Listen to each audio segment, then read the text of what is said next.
அப்படியே இரு. வரேன்.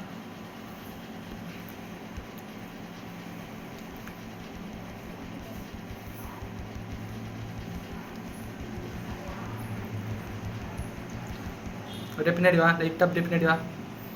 இன்னும் லைட்டாக அந்த நேராக மூஞ்சிக்கு நேராக அப்படி எடுத்துணும். மூஞ்சிக்கு நேராக கீழேண்ணா, வாய்க்கு நேராக எடுத்துணுங்க. அப்படி இல்லைண்ணா, நைட்டா அப்படி எடுத்துனுட்டியா? அப்படியே அப்படியே இருந்தானே ஒரு ஃபோட்டோ மட்டும். ஓகே, இது போதும்.